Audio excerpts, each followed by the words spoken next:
الحمد لله رب العالمين، والصلاة والسلام على سيد الأنبياء والمرسلين محمد وعلى آله وأصحابه أجمعين. أما بعد، فأعوذ بالله من الشيطان الرجيم. بسم الله الرحمن الرحيم. ويعلمهم الكتاب والحكمة. وقال النبي صلى الله عليه وسلم: خير أمتي قرني ثم الذين يلونهم ثم الذين يلونهم. وقال النبي صلى الله عليه وسلم: يد الله على الجماعة، أو كما قال عليه الصلاة والسلام. ہمیں دنیا سے کیا مطلب، مدرسہ ہے وطن اپنا. ہمیں دنیا سے کیا مطلب، مدرسہ ہے وطن اپنا. مریں گے ہم کتابوں پر، ورق ہوگا کفن اپنا. معزز سامعین اکرام، آج میں پوری تقریر کے اندر بس ایک بات بتلاؤں گا کہ طالب علم کون ہے، طالب علم کون ہوتا ہے، اور طالب علم کس کو کہا جاتا ہے. اس بات کو سمجھنے کی بھی ضرورت ہے اور یاد رکھنے کی بھی ضرورت ہے اور آئندہ نسلوں تک پہنچانے کی بھی ضرورت ہے. لوگ سمجھتے ہیں کہ مدرسے اور مسجد کی چار دیواری میں سر پر ٹوپی رکھے ہوئے، بغیر استری کے سلوٹوں والے کپڑے پہنے ہوئے، چہرے پر داڑھی سجائے ہوئے یہ جو لوگ نظر آتے ہیں، یہ ایسی مخلوق ہیں جو علم نہیں جانتی، اسے ترقی سے کوئی سروکار نہیں ہے. یہ لوگ ترقی کے راستے کی رکاوٹ ہیں. یہ لوگ قدامت پسند لوگ ہیں. یہ رجعت پسند لوگ ہیں. یہ ایسے لوگ ہیں جو ترقی نہیں چاہتے. ایسے خشک مزاج لوگ ہیں کہ ٹی وی نہیں دیکھتے، پی سی آر نہیں سنتے.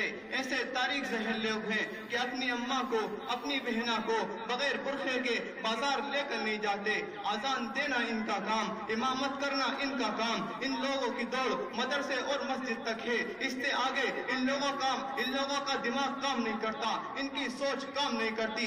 ان لوگوں کا کام فساد برپا کرنا ہے. ان لوگوں کا کام آپس میں لڑانا ہے. یہ وہ شکل و صورت ہے طالب علم کی جو انگریزوں نے بتائی اور مسلمان نے بھی اسی کا اعتبار کر لیا.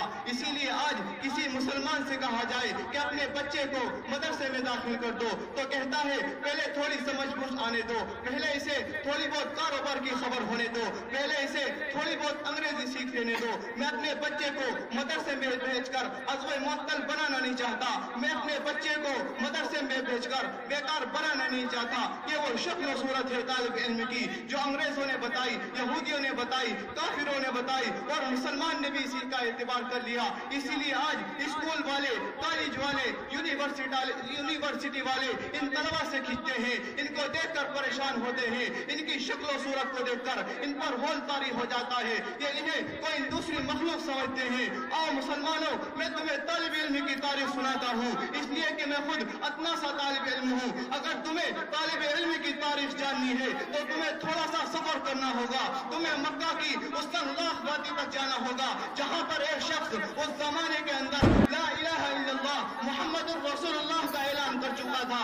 اس وقت تارے بنی ارقم میں پہلا مدرسہ کھل چکا تھا. اس مدرسے کے شاگرد کون تھے؟ صدیق اکبر تھے، فاروق اعظم تھے، عثمان غنی تھے، علی المرتضیٰ تھے. اس مدرسے کے اندر زید بن حارثہ نے سبق لیا تھا. اس مدرسے کے اندر حضرت حمزہ نے بھی سبق لیا تھا. اس مدرسے کے اندر صحابہ نے اپنے آپ کو تیار کیا تھا. یہ مدرسہ لگ گیا مگر کافروں نے پابندی لگا دی. ابو جہل نے کہا بند کرو یہ مدرسہ، ہم قرآن نہیں سن سکتے، ہم قرآن نہیں پڑھ سکتے. لا تسمعوا لهذا القرآن والغوا فيه لعلكم تغلبون. وہ مدرسہ بند کرو پھر تم غالب ہو جاؤ گے. قرآن نہ پڑھو، نہ پڑھنے دو، قرآن نہ سنو، قرآن نہ سننے دو تو پھر تم لعلکم تغلبون، پھر تم کامیاب ہو جاؤ گے.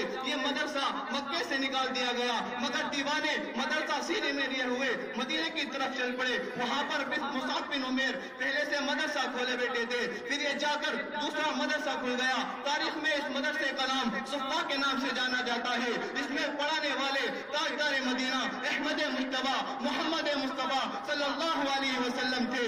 اس میں جبرائیل بھی آیا کرتے تھے، نئے نئے سبق لایا کرتے تھے. شاگرد کو استاد سے پڑھنے کا سلیقہ اور استاد کو پڑھانے کا طریقہ بتایا کرتے تھے.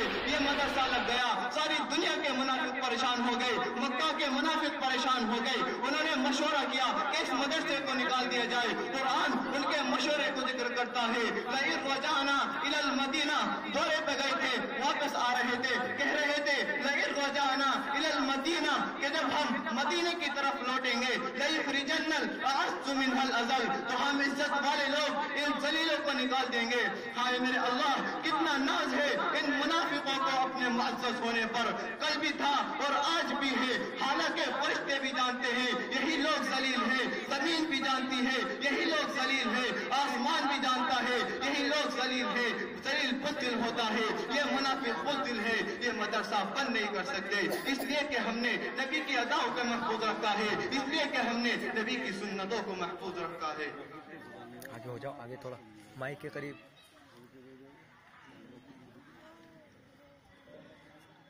میرے بھائیوں، یہ مدرسہ مکے سے چلا تھا. اس مدرسے نے مدینے میں جڑیں پکڑی تھی، پھر یہ دوبارہ مکے کی طرف منتقل ہوا، پھر ہر گھر میں جا کے کھلا. وہاں سے یہ مدرسہ طائف میں جا کے کھلا، جہاں پر مدرسہ کھولنے نہیں دیا گیا تھا بلکہ پتھر مارے گئے تھے. اللہ کے نبی اللہ کا کلام لے کر وہاں پہنچے. اللہ کے نبی دنیا سے چلے گئے ہیں، صحابہ نے مسند سنبھال لی ہے، خلافت بھی چلاتے ہیں، مدرسہ بھی چلاتے ہیں. اس لیے کہ نبی کا یہی کام تھا.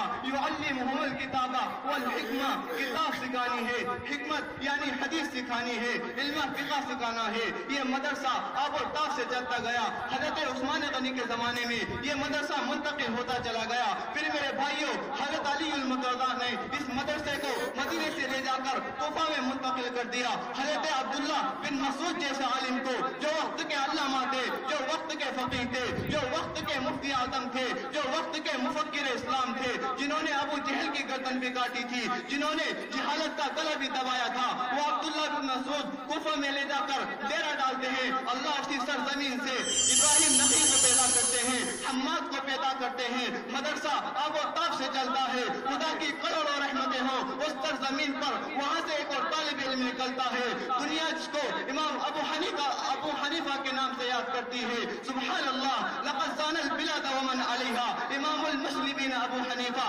وما فی المشرقین له نظیر ولا بالمغربین ولا بکوفہ فلعنۃ ربنا اعداد رمل على من رد قول ابی حنیفہ. یہی وہ امام ابو حنیفہ ہے جن کے بارے میں امام شافعی نے فرمایا ذکر النعمان لنا فإن ذکرہ والمسک ما قررتہ یتذکر. یہی وہ امام ابو حنیفہ ہے جو مدرسہ لے کر آئے ہیں اور اسی مدرسے سے سبیل الصراط کی ہے.